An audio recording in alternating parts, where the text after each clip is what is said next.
সুচিকিৎসা পুনর্বাসন ক্যাটাগরি বাতিল, রাষ্ট্রীয় নানা স্বীকৃতি সহ নানা দাবিতে রাজধানীর আগারগাঁওয়ে সড়ক অবরোধ করে বিক্ষোভ করেছে জুলাই গণঅভ্যুত্থানে আহতরা।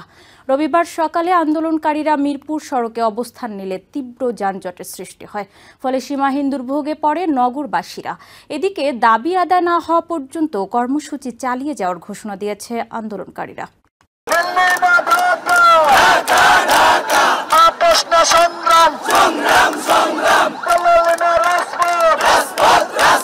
কেউ রাস্তায় শুয়ে পড়েছেন, কেউ আবার ভাঙা পা নিয়ে বসে আছেন হুইল চেয়ারে, হাতে স্যালাইন, ভাঙা পায়ে ব্যান্ডেজ এবং ক্রাচে ভর করেও আহতরা অবস্থান নেন সড়কে।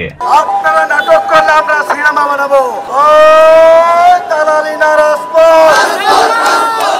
জুলাই গণ অভ্যুত্থানে গণহত্যাকারীদের বিচার, ফ্যাসিস্ট সরকারের দোসরদের সরকারি বিভিন্ন পদ থেকে অপসারণ ও গ্রেপ্তার, আহতদের ক্যাটাগরি সঠিকভাবে প্রণয়ন, পুনর্বাসন ও কর্মসংস্থান নিশ্চিতকরণ, চিকিৎসার সর্বোচ্চ ব্যবস্থা নিশ্চিতকরণ, রাষ্ট্রীয় সম্মাননা ও আইনি সুরক্ষা প্রদান এবং আর্থিক অনুদান বৃদ্ধির দাবিতে গত কয়েকদিন ধরেই আন্দোলন করে আসছেন আহত ও শহীদ পরিবারের সদস্যরা। বিগত 7 মাস আগে বিয়ে করতে পারে না, এখন হাসনাত বিয়ে করছে, সারজিৎ বিয়ে করছে, কার টাকায়? এতদিন টাকা ছিল না, এতদিন কি মায়ের বাপরা কি পারে নাই তাদের কাছ থেকে মায়া দিতে? আমাদেরকে হেলথ কার্ড দেওয়া হয়েছে নাকি? হেলথ কার্ড কোথায় আমরা সেটাও জানি না। তো আমাদের এই তো বললো তো পুনর্বাসনের জন্য, পুনর্বাসন আমরা কোনো কিছুই পাই নাই। চিকিৎসা সেবা ঠিকমতো পাচ্ছেন না এমন অভিযোগে রবিবার সকালে মিরপুর সড়ক অবরোধ করেন চক্ষু বিজ্ঞান ইনস্টিটিউট ও পঙ্গু হাসপাতালে চিকিৎসাধীন আহতরা।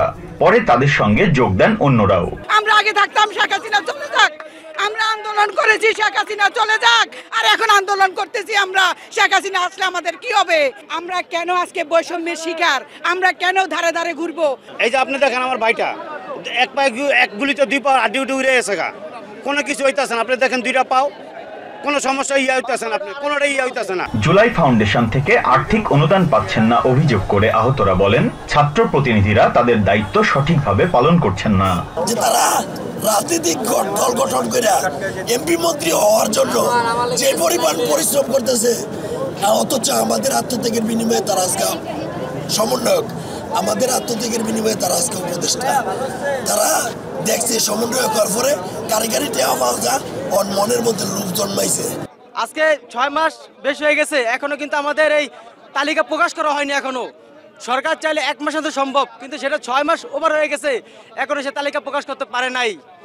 এটা সরকার ব্যর্থতা। এটা আহতদের দাবি, তাদের রক্তের বিনিময়ে যেই স্বাধীনতা সরকার ভোগ করছে সেই তাদেরকেই চিকিৎসা থেকে শুরু করে রাষ্ট্রীয় স্বীকৃতিতে অবহেলা করা হচ্ছে। দাবি আদায় না হওয়া পর্যন্ত রাজপথ ছাড়বেন না বলেও হুঁশিয়ারি দেন তারা। মৌলিক 7টা দাবি সরকার সরাসরি প্রধান উপদেষ্টা তার থেকে গ্রিন সিগন্যাল না আসবে আমরা দাবি মেনে নিছি, লিখিতভাবে মেনে নিছি। অমুক তারিখ থেকে দাবি বাস্তবায়ন শুরু হবে। এর আগে আমরা আন্দোলন ছাড়ছি না। সারজিৎ আলম তার বক্তব্যে স্পষ্ট করেছে মাত্র 2000কে এই পর্যন্ত টাকা দিতে পেরেছে, যেটা অত্যন্ত লজ্জাজনক। 6 মাসে যদি আপনারা 2000কে টাকা দেন, 22,000 আহতকে আপনারা আরো কতদিন লাগবে? আন্দোলনের ফলে শিশু মেলা থেকে আগারগাঁও লিংক রোডে যান চলাচল বন্ধ হয়ে যায়। আশেপাশের সড়কেও তীব্র যানজটের সৃষ্টি হয়। দীর্ঘ সময় যানজটে বসে থেকে অবশেষে বাধ্য হয়ে হেঁটেই গন্তব্যে রওনা দেন বিভিন্ন কাজে বাইরে বের হওয়া মানুষেরা। বিপ্রজিৎ চন্দ্র, TVN 24, ঢাকা।